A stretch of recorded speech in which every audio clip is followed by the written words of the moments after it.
All right, the transformation we're talking about today is reflections. Our objective will be to identify and use reflections.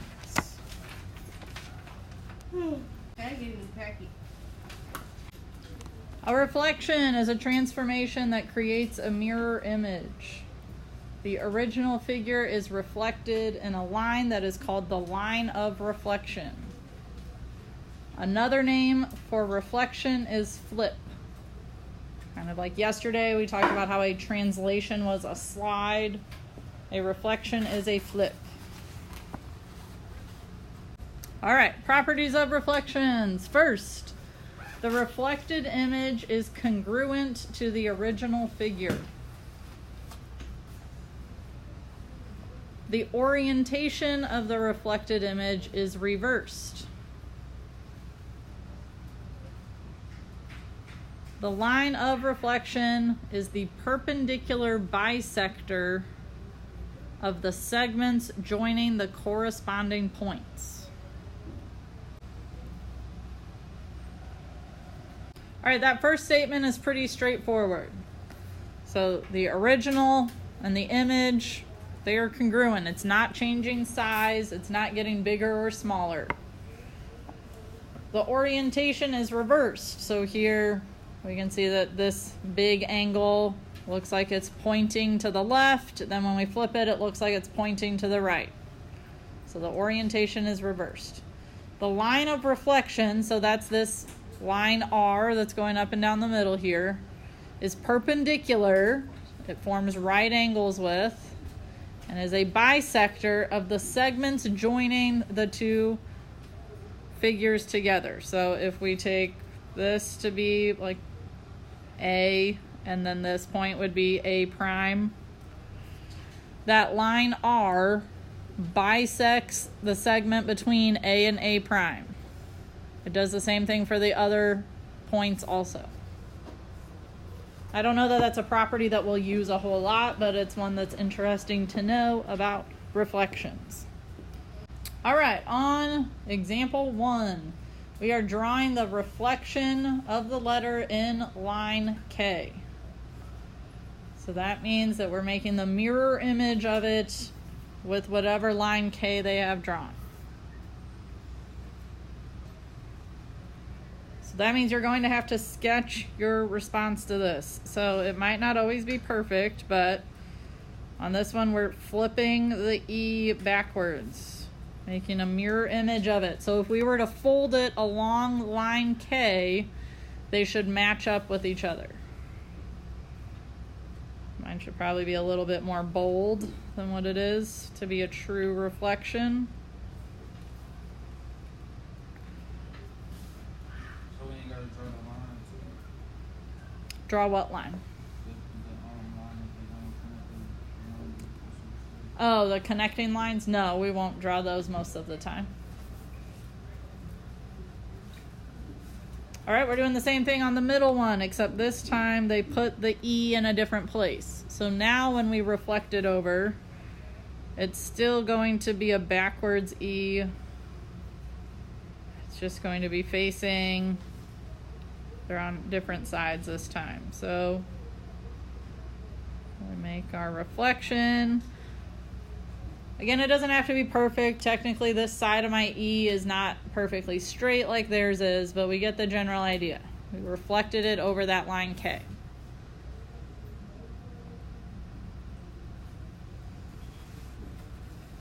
Finally, if we reflect the last one, this time we're reflecting it down instead of over.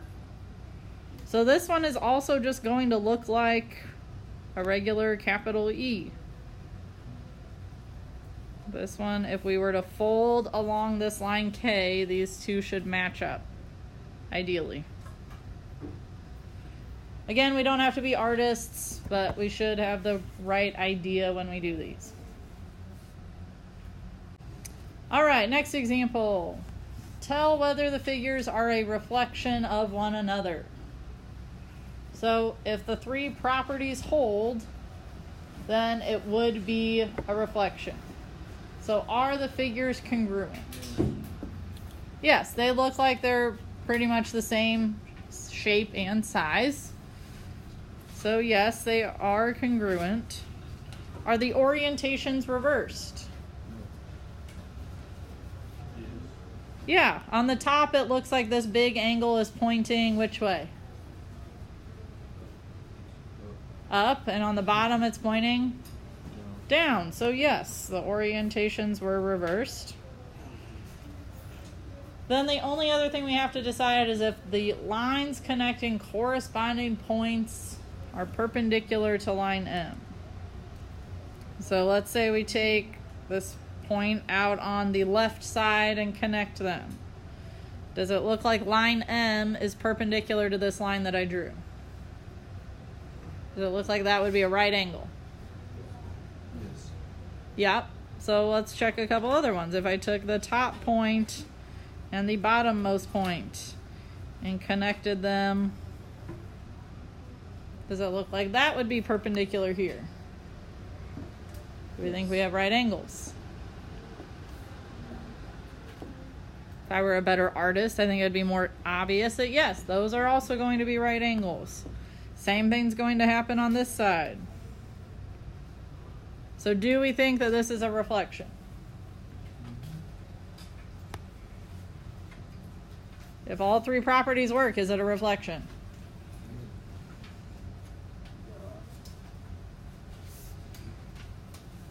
Let's see our thumbs since we don't want to use our words. Thumbs up if we think yes, it's a reflection. Thumbs down if you think it's not. I will wait till I see thumbs.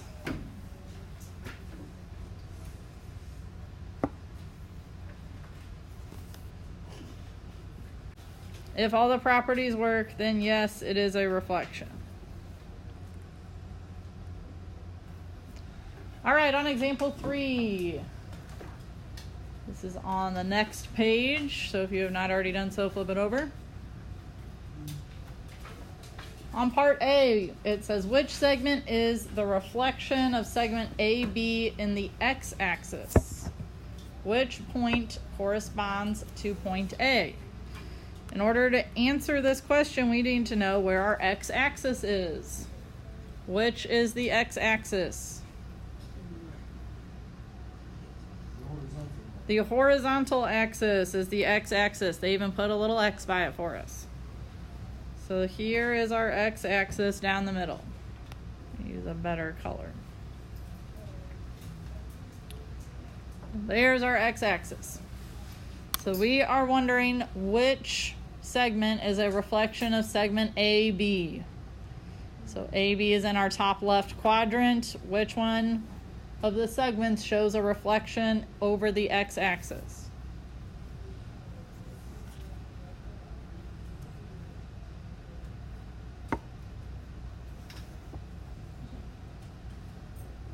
Honesty, what do you think? JK. If we go to the other side of the x-axis, we would see segment JK. If we were to fold along the x-axis, AB would line up with JK. So the first part of that answer is segment JK. We should put the bar over the J and the K. Which point corresponds to point A? So if I'm moving point A across the x-axis, which point, J or K, corresponds to it? Okay, point J. If we were to fold along the x-axis, points A and J would be on top of each other. Now we're switching it. Which segment is a reflection of AB in the y-axis? So our y-axis is the one that goes, if the x-axis is horizontal, the y-axis would have to be vertical. So we're switching it to be looking at the y-axis. If I were to fold my piece of paper along the y-axis, segment AB would match up with which segment?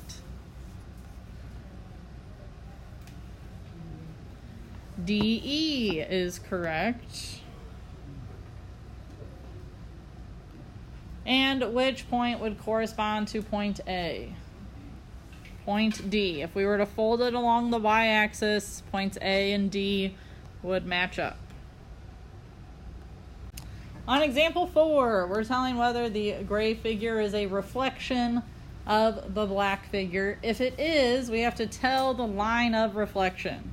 So that'll either be the x-axis or the y-axis for us today.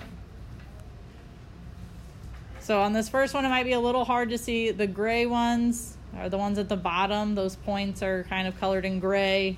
The top, the points are colored in black.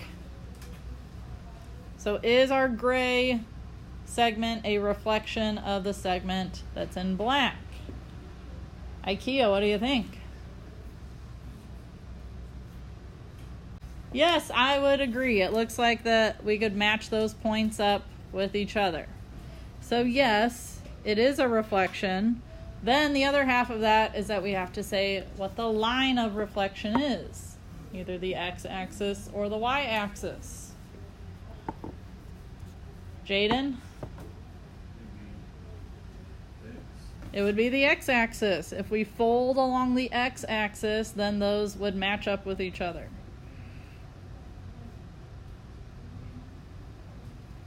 So there is part 1 of example 4. On part 2, we have to say if we think that this shows a reflection. Keon, what do you think?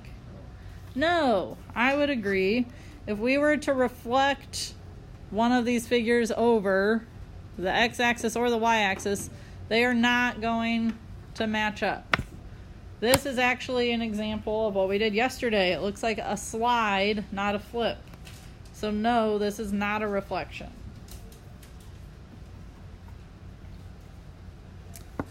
Finally, we've got part 3. Do we think that this is a reflection? Martez, what do you think? No. So if we were to flip one over, you don't think it would match up with the other? Oh, Yeah, I think it would on this one. It's kind of hard to tell because the triangle's so skinny, but it does look like if we were to fold that piece of paper in half, if it were on a piece of paper, that those would match up with each other. So yes, it is a reflection. We then just have to say which axis is the line of reflection. Nikitra, what do you think? I would agree. The y-axis is our line of reflection. Questions before we continue? On this next section, we are doing the reflecting. So we are creating new images using a reflection that they tell us to. So first, we've got a reflection across the x-axis. If it helps when you come across these problems to highlight the axis that you're reflecting over, go ahead and do that. So we're going to do this with each one of our points. Let's start with point Y. How many spaces away from the x-axis is Y? John? How many spaces away is this point from the x-axis? 1 space away. So if we count 1 space to get to the axis, we're going to go 1 more space back away from the axis to get Y prime. So this point's going to be our Y prime, the new Y point. Notice that we started out below the axis, we ended out above the axis. Let's go over to point W. How many spaces away is W from the x-axis, Kara?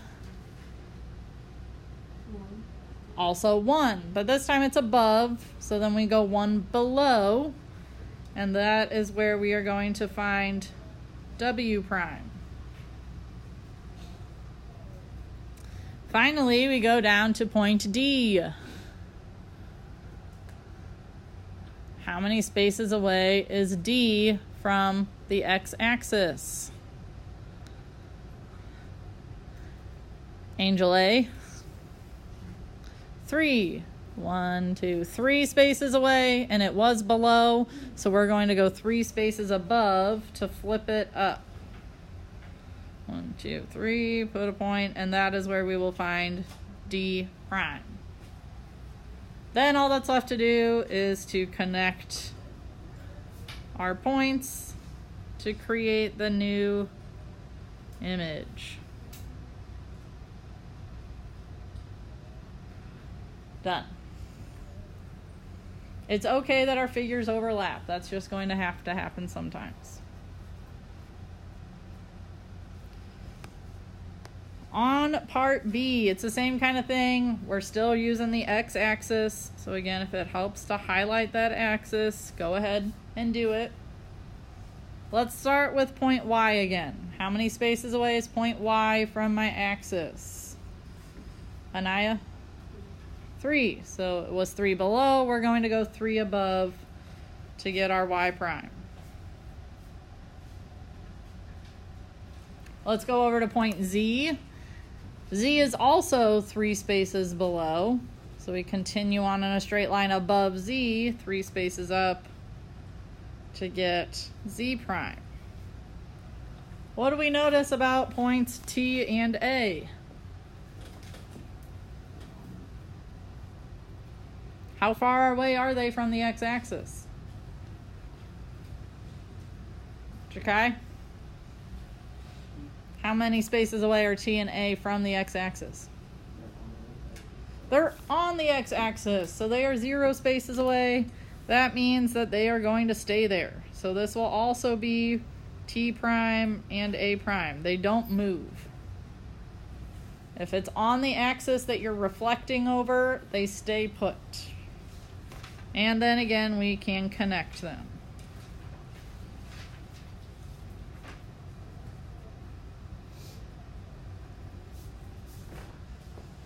Questions about example 5?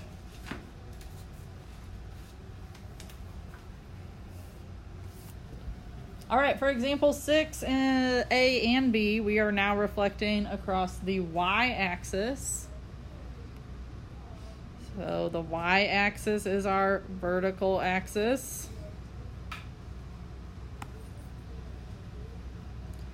So now instead of going up and down, we're going left and right. How many spaces away is H? Anybody? Shout it out. Unless we want me to keep calling on people, which I can do. 1 space away, so we go 1 space the other way to get H prime. Yes, I do want you to be labeling your new points with the primes. How many spaces away is L?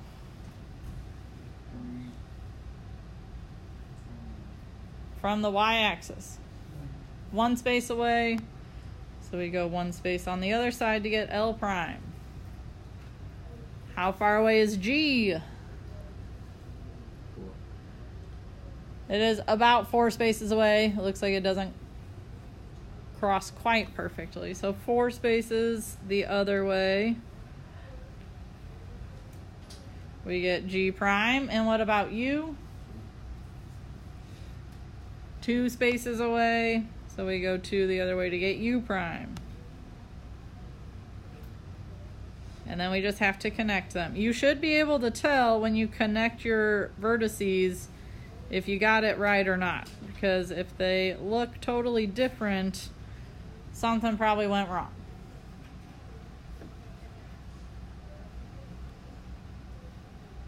On part B, which point is not moving? Z. Z is on the axis. It's going to stay there. So point Z prime stays with Z. How far away is point A? 1 away. Point M is 3 away.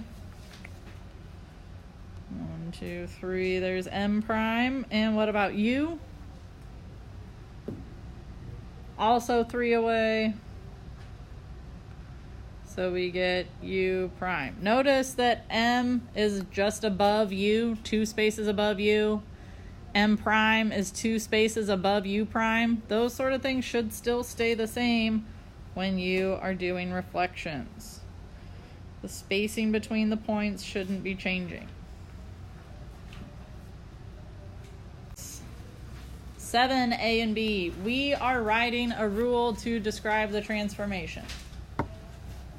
I'll give you a hint today. They're both going to be reflections, but we have to just say which axis we're reflecting over. So for part A, we have a reflection over which axis?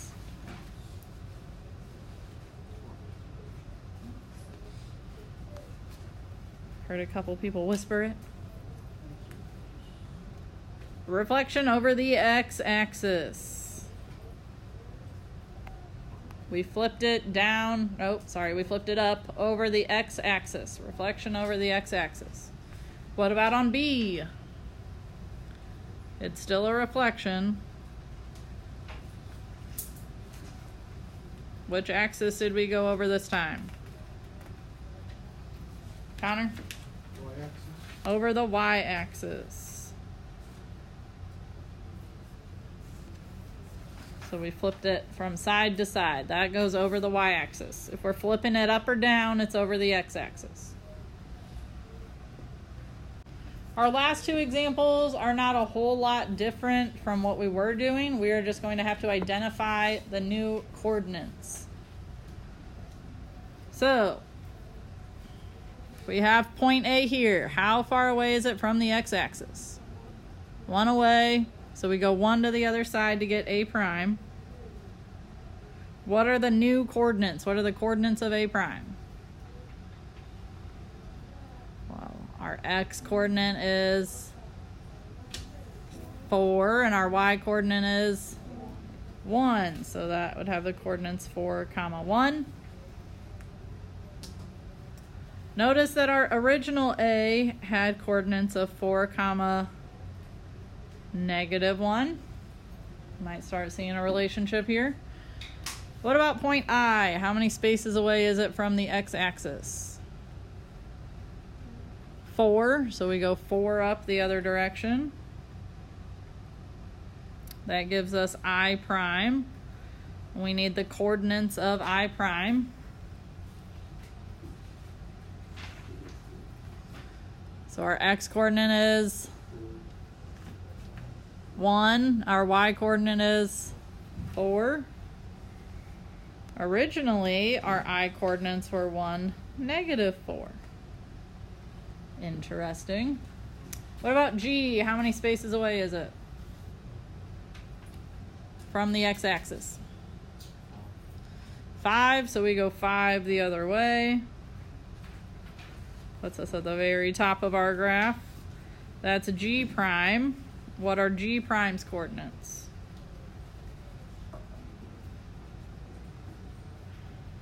So our x coordinate is 4 and our y coordinate is 5. G's original coordinates were 4, -5. What happened to our x coordinates when we flipped over the x-axis?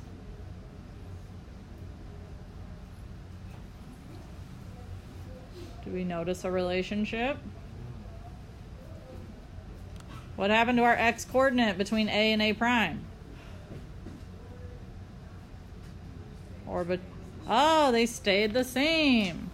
If we reflect over the x-axis, our x coordinates stay the same. What about the y coordinates? They change to its opposite.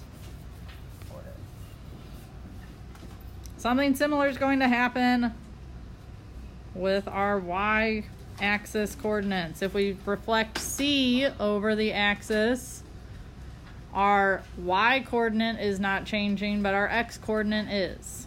Same thing with G and E. Make sure you get that example done in your notes.